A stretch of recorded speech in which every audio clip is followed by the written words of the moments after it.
Welcome to the How Soccer Explains Leadership podcast, where we explore leadership principles through the lens of the beautiful game. Welcome back to How Soccer Explains Leadership. Thank you so much again for being a part of the conversation. I am so grateful for each and every one of you because you're learning right alongside of me. And today we have another great guest. I can't wait for this conversation I'm going to be able to have with Cara Bradley. And Cara is a best-selling author and a podcast host. She was, one of the cool things, she was named one of the 12 most powerful women in the Mindfulness Movement in 2020. Former competitive figure skater, first one of those on this show, and who also, folks, she performed for Rollerblade. Remember Rollerblades? They're still around, I think, but around the world in her 20s. That's really cool. Also ran track in college, had two daughters that played soccer at a very high level. She's a soccer resilience ambassador. If you folks remember Brad Miller early on in the podcast, she is an ambassador for soccer resilience. And we've been able to have a couple conversations and just I've really enjoyed getting to know Cara. So I'm excited that we get to share this conversation with you. So Cara, how are you doing today? Today I'm doing really well. Thanks. Thanks for asking. I've had a great morning, kind of doing my thing, got a couple of big projects done. So feeling ready for this conversation. Thanks for having me here. Awesome. Well, that's great because hopefully we'll get you on your best as we're going to talk about flow. We're talking about being in the zone, all these different cool things that we use. Now we're going to hear behind the scenes of what the science of that is today. Before we get there, though, I want to just, as we always start, just really be able to share your story and how you became passionate about mental fitness, mental wellness in athletes, and how you got to be doing what you're doing today. Yeah, well, thanks for asking. It started young. I was a figure skater, and it's funny because I wanted to play hockey. My brothers played hockey, but there was no girls hockey back then. So as I say, I had to put the white skates on, and they got to put the cool skates on. So, my wife played hockey with her brother. She was the goalie all the time for her brother. We probably can relate to that. So my wife grew up in Minnesota. Same dream for her, but yeah. Anyway, sorry. Absolutely right. And so we were rink rats for sure. I spent a lot of my time on the ice, and I learned at a really young age, what it felt like to be in my body. Because figure skating, there's not a whole lot of give there. I mean, if you're not on that thin edge of a thin blade, you're on your butt. So what I learned at probably like 12, we had to do something called figures back then. And figures, they're just drills, right? I mean, all athletes know that you got to spend time doing the drills. And so back then we would be given a clean patch of ice, and I had to draw a figure eight over and over for an hour. Now they don't do figures. We used to test on it. They don't do figures in the sport anymore because so many skaters hated it and really rebelled against it.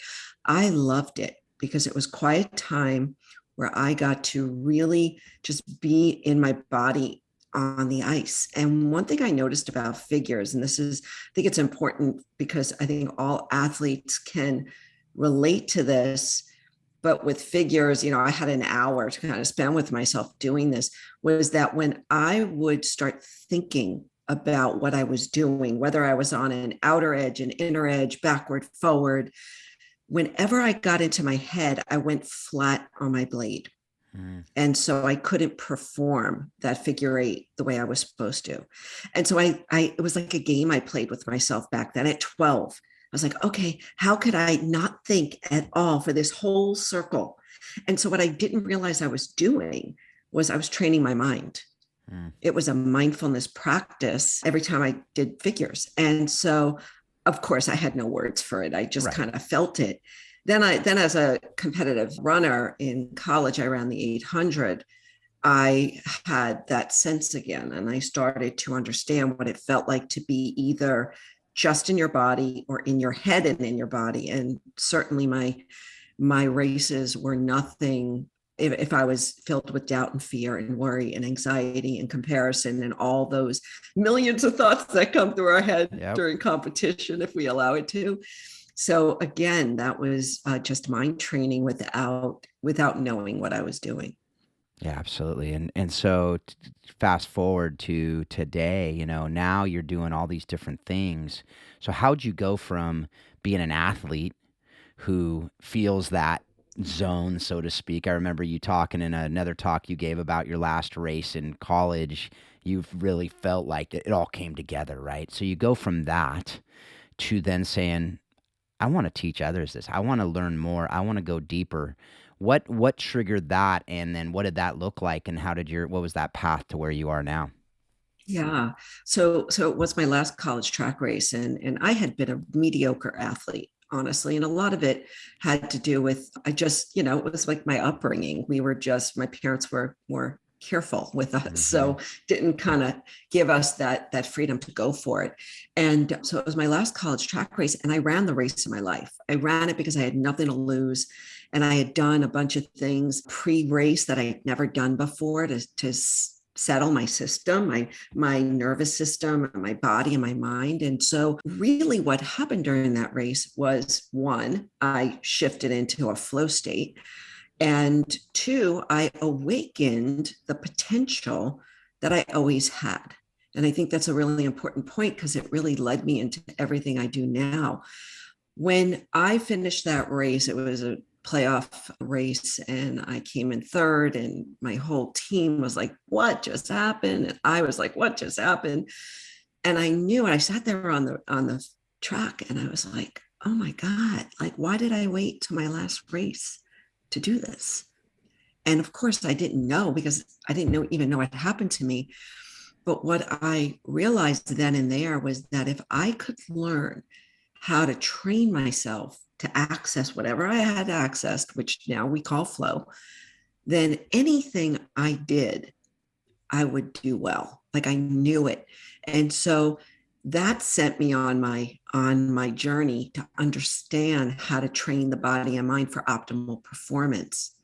And the whole awakening of potential, what I realized as well in that moment was that we all have these latent capacities, these strengths, this intelligence in us. Every single human being has this intelligence. And so I became really enamored with understanding how to awaken potential and then how to help others do it as well. And so it's taken many different forms. I found yoga and meditation back in the early 90s because it was really the disciplines. As an athlete, I want to be told what to do. Give me Hmm. my training and I'll do it. I'm Yeah. disciplined, right? And so the yogis and the meditators had thousands of years of traction already. And so I leaned into those practices to understand how to train the body and mind. Yeah, and so it's gone beyond that now, and we'll get into some of that later, some of the different programs and things that you're doing. But before we get there, I want to go into the science behind flow. I mean, we talk about it. We usually don't say flow in the context of a game. But we do often say, at least I'm not going to say, some people might, but I don't. You're in the zone, right? So it's that same idea. Or if you ever played NBA jams, folks out there, that's when you're on fire and fuego and you can't miss a shot. Basically, that's what we're talking about here. So can we talk about that a little bit? Just this idea of, and we'll get to later the idea of the gut brain connection and all these things that I know now you're really passionate about sharing about. But before we get there, talk about the science behind the flow, the zone, and really how we can do the mental fitness. And you've talked about mental fitness cross training and some other conversations out there as well. So can you just get into that and talk about how we can actually intentionally create and recreate being in the zone or being in flow? Yeah. Yeah. And so, like I said, I didn't have a word for it back then, but years later, Mikhail Csikszentmihalyi wrote his seminal book called Flow. And he talked about, and he is a researcher, he talked about understanding optimal experience. And what he found was that there are certain triggers that help our body and mind kind of get locked into this optimal state where we feel our best and do our best. And some of those flow triggers are high consequence. So if it's a big game, if it's a big presentation, if you're, climbing, rock climbing or jumping out of planes, you're going to most likely go ahead and drop right into flow just because of the consequences involved in what you're doing. But then there are other flow triggers, and I can talk about them a little bit more as well, which are having clear goals, having immediate feedback, having just enough challenge to keep you focused, to keep you engaged. There's big nature, like if you were, at the top of a mountain or on a beach or under the stars. There's all these different ways that we can access this optimal state of awareness. And so what's happening when we shift into flow, and it's not something we live in all the time. Mm-hmm. And one of the reasons why we're not living in flow all the time is because there's this cascade of neurochemicals that are flooding our system, flooding our nervous system and our brain, that's helping a few things happen. And I'll go through this. And I will say off the bat, a lot of this comes from Csikszentmihalyi. And then after Csikszentmihalyi put out his work, two guys that I've worked closely with, Jamie Wheel and Stephen Kotler, have really taken all of Csikszentmihalyi's work and put it into actionable language that most of us can understand. So they talk about flow, and they use the acronym STER, STER. So think about this if you're listening, if you're an athlete or not an athlete or coaching, about how or when you may feel this. So S stands for selflessness. So when we're in flow, we forget about that inner critic. That inner critic isn't barraging our mind with, you're not enough, you can't do this, you've never done this before, you don't have the training, you don't have the education. That all powers down. And there's an anatomical reason why it happens. And some of that has to do with these neurochemicals that are flooding our system. So there's this feeling of selflessness. Then there's timelessness. And so there's that understanding of when we're fully present, deeply in the now, time either speeds up or slows down. There's this warped sense of time where, you could be in flow when you're writing, when you're doing a podcast, when you're playing, and then all of a sudden, game's over. All of a sudden, 10 hours went by and you haven't even eaten lunch. Mm-hmm. So there's selflessness, timelessness.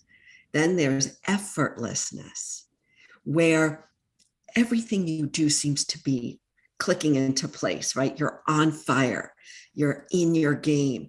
You can't fail. For me in that race, I was running, I felt like a gazelle. I remember feeling like my toes weren't even touching the track. So there's this sense of effortlessness in what you're doing. Richness is the R, the final one. And when you're in flow, when you're fully present, deeply in the now, you are in this full concentration mode and your senses light up. You may see more vividly, hear more clearly. You may sense your teammates on the field, on the court, without even knowing where they are. You just know. So there's this intelligence that comes online that when we're living in our head or playing in our head, we literally don't have access to. And so I would tell, I've done a lot of training with college teams, and specifically, I remember the Villanova basketball team, because my business was right up the road from Villanova University. And I would tell the players all the time, and I remember them specifically because they were headed into the Final Four. And I would tell them that, if you play in your head, it is almost like a garage door, like one of those big, heavy doors closes down between your head and your body, shutting you off from this unbelievable amount of intelligence and experience that you have stored up in your body. And so as athletes, your body, your physical body is well trained. And you've got information in there from every game you played, every goal you scored, every coaching session you ever sat in on. Like, you've got that all stored there. But if you play from your head, in your mind, then that garage door doesn't give you access. When we're in flow, there is complete access to all of that intelligence. And that's why we can't fail. So it's a long-winded way of saying, remember that STER, selflessness, timelessness, effortlessness, and richness is what flow may feel like for you. So how do we get there? Good question. So you can train to know how to access flow, right? So we can't force our way into flow. In fact, Stephen Kotler often says, flow follows focus. And I think that's the easiest way to understand. When you are focused on your drill, on your pregame warm-up, on tying your boots, when you are focused, it will set up your nervous system, your whole body, mind, to be able to access flow more easily. And I know in the talk you did for the mental health summit that Soccer Resilience did, you talked about the cross-training that goes into it too, the importance of sleep, the importance of the mindfulness training that we're hearing about, breathing techniques, different things along those lines, and some other things. Can you talk through that quickly as well, just to give the different aspects of it before we go kind of deeper into the gut-brain connection and all that conversation that I'd like to do? Yes, absolutely. And this is, I feel like, where my sweet spot is, because I've done so much training in yoga, in meditation, in strength training, and all kinds of physical practices. And then also in the mental training, is that you can't think your way to optimal performance. There's got to be something that comes into sync. The body and mind start to synchronize so that there's this harmony, balance, and coherence when you start to play, or when you go to practice, or when you go to speak, or whatever it is you're performing. And so there are ways and things that we can do to hone that balance, to sharpen that synchronized state. And it comes down to these body-mind practices and how we cross-train to build this mental fitness, this feeling of being congruent, coherent, clear, calm, all at the same time. And so when I talk about cross-training for mental fitness, I like to talk about it that way because most of us understand we need to cross-train for physical fitness. We can't just walk. We can't just strength train. We've got to mix it up. It's the same thing for if we want to feel mentally fit all the time. So it comes down to moving your body, right? Which is, if you're an athlete, you're doing all the time. So I don't need to go there. Mm-hmm. It comes down to mind training, mindfulness training, some type of mindset training, or a combination of both. Then, of course, there's sleep. I mean, sleep is having its heyday now. The research is there.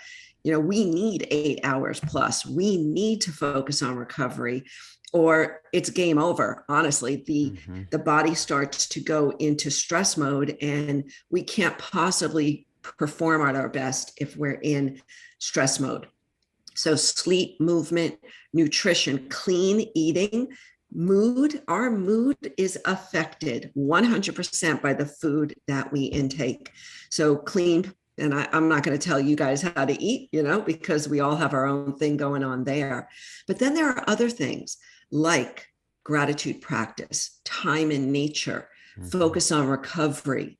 There is, just being curious about things outside of our general realm of things that we learn about to help the mind train to take in different types of information. There's play just for the sake of play. And then there's also gut-brain optimization, which is this new field for high performers that I'm so stoked about. Yeah. Oh, and I forgot breath training. I knew there was one, breath training. Which is, and I know that I talked a lot with Brad Miller about that. So if you want to hear some about the mindfulness practices, we go back and listen to that. I'll link to it in the show notes with Brad. He's a great guy who's done a lot in this field as well. So one thing I want to just touch on real quick is, You mentioned training and moving your body and the training we do as athletes, and then play. And I think today what we're seeing in youth sports especially is, and I'm going to get Dan O'Neill on, who's an exercise scientist as well, in a few episodes, but the distinction between play and the training, and why it's important to play and not just train the intense training, but to have unstructured play, and why that's important. Why is that distinction different, and why is it important to do both? Well, I think that, and I'm not a play researcher, but from the little bit that I've studied about it, there's different neurochemicals that come online. There's different ways that it fuels and feeds our sense of wellness and well-being and lightness and joy. And all of that, it adds to our mental fitness just as much as a serious training session. My daughters played high level soccer. One of my daughters played Division I. They were both ODP. They were kind of we were in it as a soccer family. And if there's any regret I have, because I think the training and the discipline that my girls learned from the sport really serves them now as they're in their mid 20s. But the one thing I wish they had more of was just unstructured playtime, even with their team. Like if they had more fun times, and they would work with a trainer who was really a phenomenal trainer, and he had lots of games that they played. And both girls have said, I wish I had spent more time with Regan and less time traveling to tournaments. Yeah.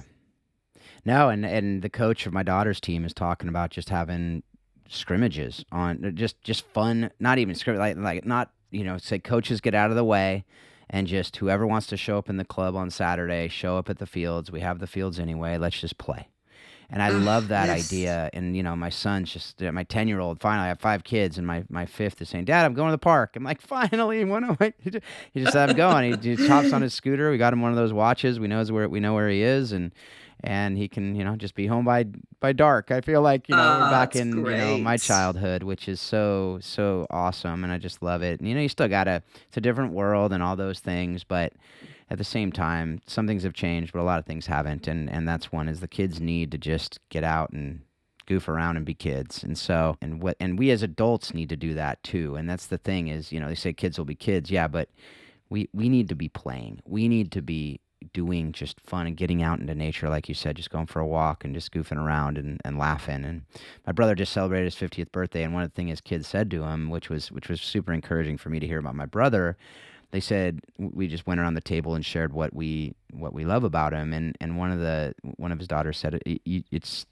you're still a kid in a lot of ways with us. You still play, you still have fun, and I love that, and I hope my kids would say the same thing. I mean, because there's that balance. You got to be a dad, which is number one, but to be able to have that time to just play and laugh with your family and with your kids. So anyway, all right.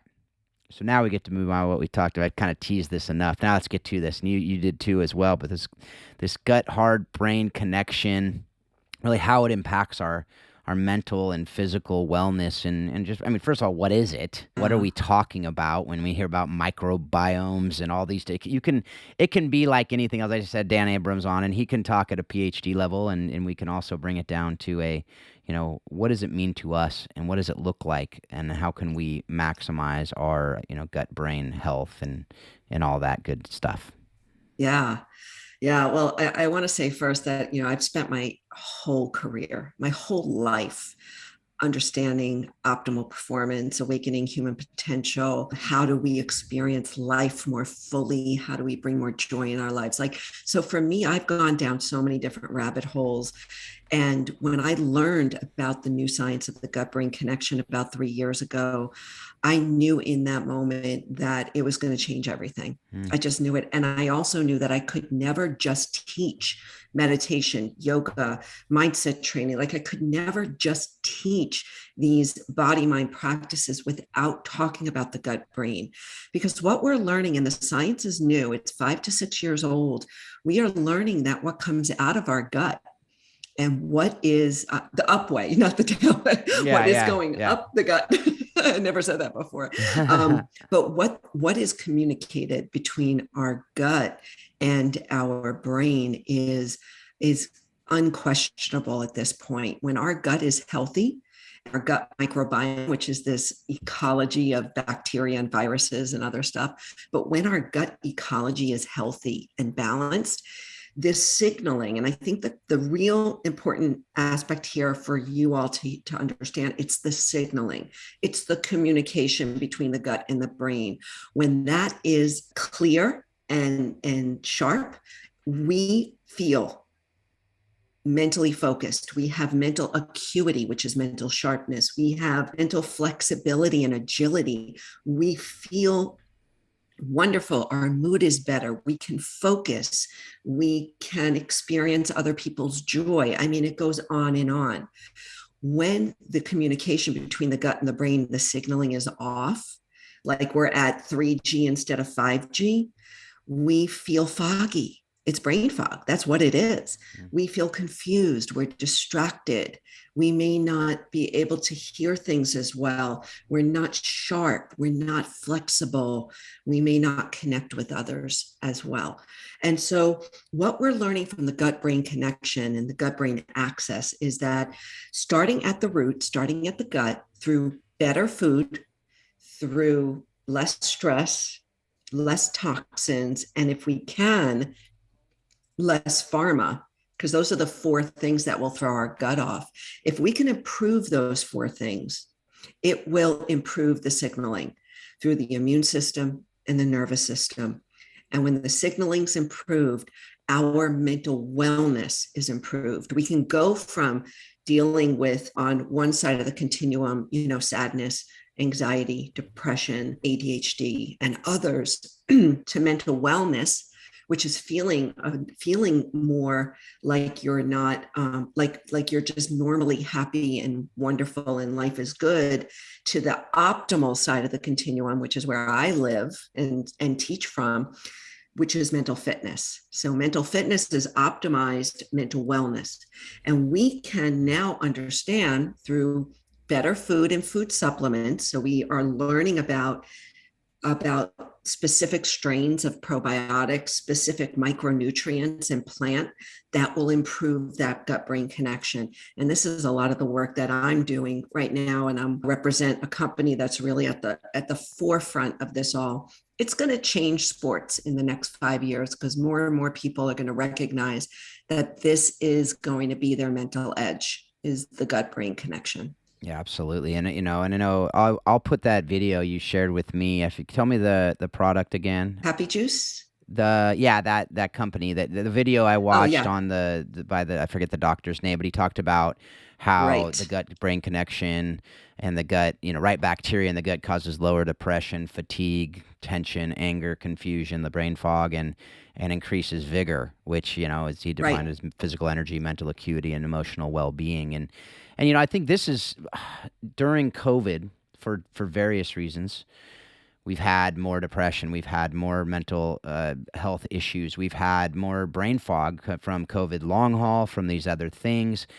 Is this stuff that will, I know it's impossible to know exactly what's causing COVID, long COVID and all these different things, but has there been any testing with this type of study with the bacteria in the gut as far as the COVID long haul and things like that? It's coming. It is coming. So I can't speak to it definitively, but I know that it's being tested and it's coming. And I will attest to, I had COVID and I experienced COVID brain fog, and my trajectory was much shorter. The path out of the whole COVID brain fog, which I understand for some it's weeks and months. For me, it was just a few days. And I do believe that's because of the healthy microbiome that I've been cultivating for the last couple of years. And so if you're interested, the book Mental Fitness just came out in the last year or so by Dr. Sean Talbot. He is the chief formulator for Amari Global, which is this company and he is really at the forefront of the gut-brain science when it comes to mental performance. Yeah. And he's the one in the video that you sent to me. That's right. So that's right. Absolutely. So check out that video if this interests you at all. Check out the video that I'll put in the show notes. It has some different things that you can look at and different supplements, and that are presumably the supplements are these bacterias and microbiomes helping the microbiome to be able to function properly. Is that what the supplements are doing? That's right. And what's so interesting about where we are right now is we're getting very, very clear on the science of what exactly we can put in our gut to help us feel clearer, calmer, more confident, more agile. I mean, this is super exciting. And so what Sean will often say, and what I often say, is that mental fitness isn't all in your head. Mental performance isn't all in your head. A lot of it happens below the neck, in your gut, in your nervous system, immune system, and your heart. Yeah, and let's just be clear, though. This is a both and conversation we're having here. This isn't an either or. You're not saying like, hey, you can go out and you can, smoke, drink to your heart's content, eat like crud, and take these supplements, and you'll be good to go. You don't need to breathe. You don't need to sleep. It's a both and, right? You need to eat clean. You need to sleep well. You need to be doing the mental training. You need to be doing the play and all of that, and be making sure that we're getting this done too. Is that fair? 100%. Yeah. I have a cross-training grid for mental fitness. It's free. I'm happy to share it with you all. And it just lists all of those out. And you can just see in the course of a week, am I checking enough boxes? Is this a well-balanced cross-training for my mental wellness? Yeah, absolutely. And, like anything else, it's not like a guarantee that if you do all these things, you'll be mentally healthy, because you might not be honest about it. First of all, you might not understand some of the stressors that are going on. You might not have owned those stressors too, right? So I know that's a lot of part of the work that John Sarno did and Caroline Leaf with the mind-brain connection and the power of the mind, so to speak. And so there's so much to this. But I love, just more we learn about the different parts of the body and how our body is this miraculous thing that works together, and nothing is by itself just doing its thing. It's all connected and interconnected. And so I think the more we learn, the more we can put these pieces together and hopefully, be able to be healthier in every way. So that's great. Yeah. So if you could share that, where can people find it? Well, they can go to my website, carabradley.net, and that'll give you all the information you need to download the cross-training grid, to get information on Amari and those protocols. And yeah, it's pretty simple. It's all there. Yeah. So we'll have that, carabradley.net. We'll have that on the show notes. If you want to just go there and click it, you can also just type it in yourself. Cara Bradley. So, and so we'll have that like I said, in the show notes. You can go check that out. I encourage you to do so, folks, because this is stuff that isn't just for athletes. This is for literally everyone in your family, in your life that you care about, to be able to understand all of these different things that we need to do to ensure that we can give ourselves the best chance of being mentally healthy and like you said, living in that optimal performance. We want to be able to live at our fullest at any given time. So, I think I have an idea of how you're going to answer this next question, but I want to hear from you. What is your personal why? What is that purpose statement that you live by, and how are you living it out in your life? Yeah, it is definitely to do my part to help awaken human potential.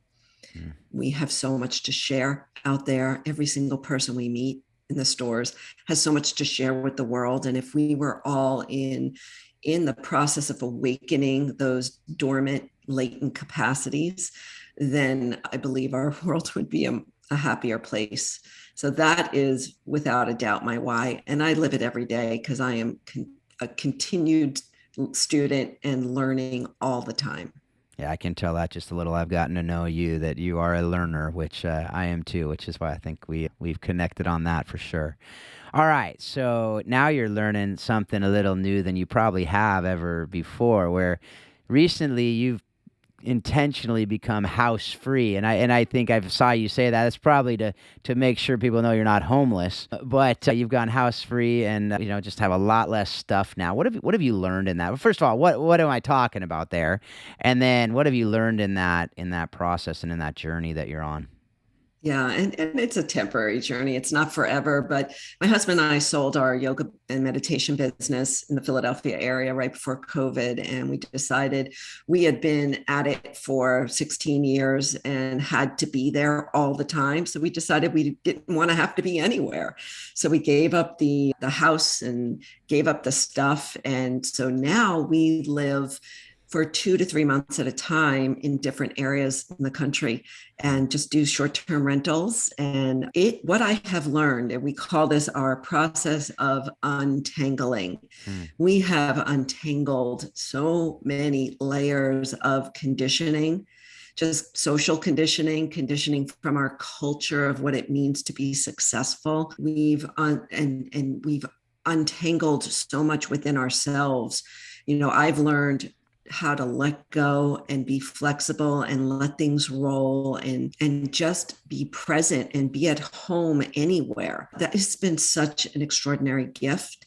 And I tell people all the time, it may not be for you, or maybe you start by just untangling your physical stuff a little bit, but I feel so light and free. And so it allows me to do my work more effectively and impact the world more and help others just because I feel light and unencumbered. Yeah. No, that's I bet there's a lot of people out there going, "Ooh, that sounds good." But like you said, it's probably not for everybody. I love what you said there just about being present. I think that's something that whatever it takes for us to be more present in a world that's so noisy and so constantly just distractions everywhere. And that's one of the things I really am very proud of my 19-year-old son. And he says, I don't like the fact that when I text him and I'm wondering where he is, he doesn't get back to me right away. But he says, Dad, when I'm with my friends, I really want to be present. So I put my phone away. And, it's hard to argue with that, right? I don't know if he's just feeding me a line or if he's actually doing that, but I think he is. I mean, and knowing how he is and who he is, I just really, are you kidding me? Like, how many 19-year-old kids would you hear say that? So Wow. It's just whatever we can do, whatever it takes us to do. And I think a lot of these mindfulness practices will do that, will help us to be present. But also sometimes we need to do some bigger things to be able to, I know for me, to be present is really difficult. I'm always thinking about the next thing. I'm always thinking about what else I have to do. And so when you were talking about being in the flow or being in the zone, all I think about is my best work from when it comes to writing and other stuff is from like midnight to 4 a.m. because nothing else is going on and people aren't calling and I'm not wondering what I'm missing. My FOMO is not in full force from midnight to 4. So again, some of that is interesting. What does it take for you to get present? And let's figure out how we can do that more. So I love that. All right. So before we get into our last two questions that we ask everybody, can you just briefly share? I know you mentioned your website, so folks, you can go there to learn about all these different things. But I know you have a best-selling book, as I mentioned early on. You also have a podcast, and you're creating something for soccer resilience too. So can you just share the few different products, few different things that you have that can help our audience in these different areas that we've talked about today? Yeah. Well, thank you for that opportunity. My book is called On the Verge, Wake Up, Show Up, and Shine. And it really is about living in your natural state of clear mind, bright body, and open heart. So it's about how to be present. I talk a lot about my work with sports teams in the book as well, and my experience as an athlete. So how do we wake up, show up, and shine every day? And really it comes down to being as present as much as possible.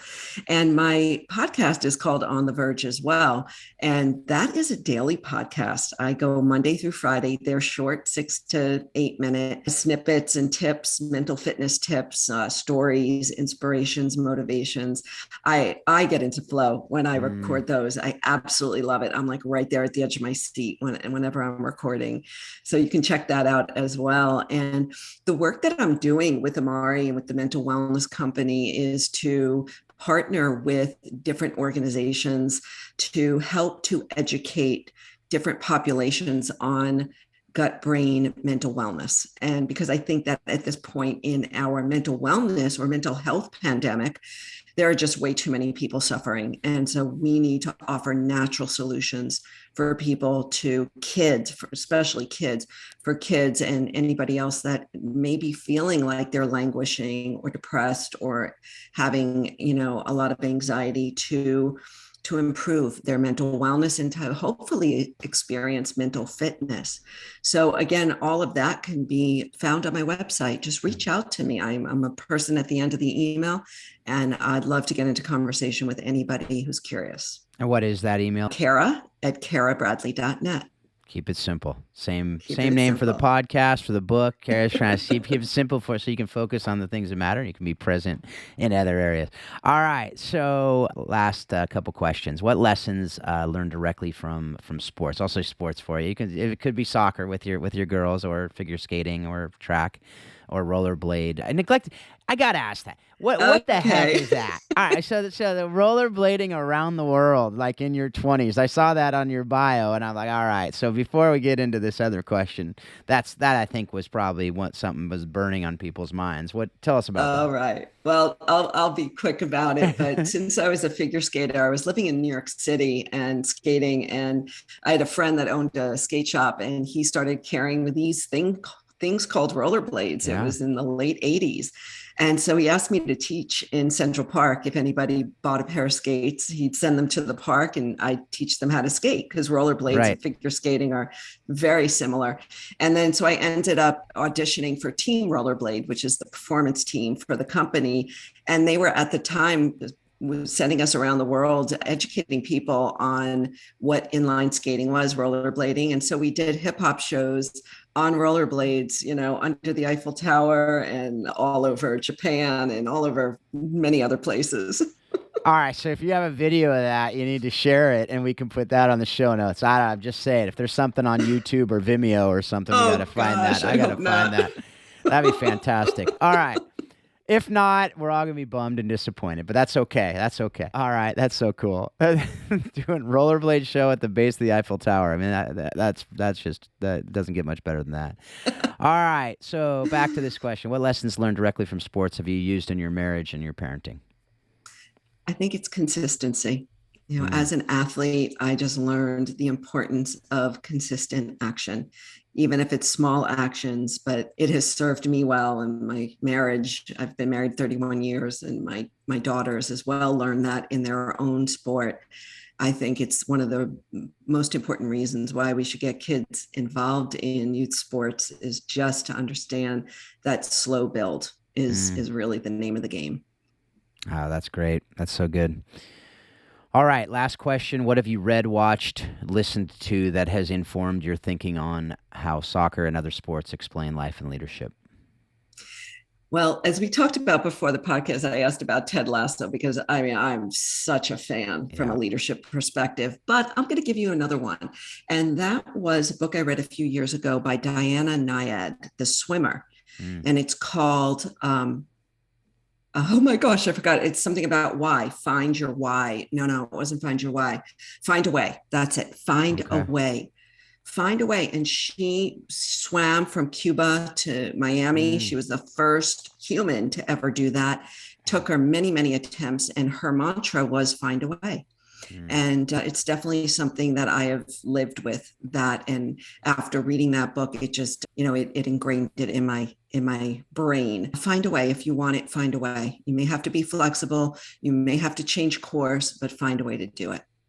Now that's a great way to finish this interview. Thank you, Cara, for being a part of the conversation. Thank you for all that you're doing. I just super, super encouraged by everything we were able to talk about today.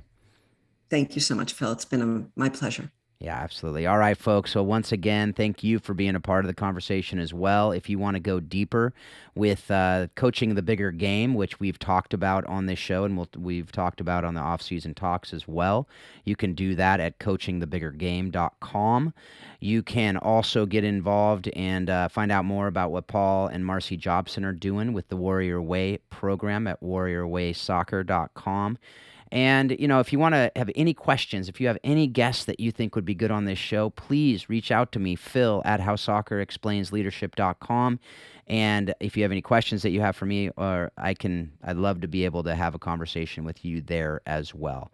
So as always, folks, we hope that you're taking everything that you're learning from this show and you're using it to be a better parent, to be a better spouse, to be a better leader in whatever capacity you are leading, and to continually remind you that soccer does explain life and leadership.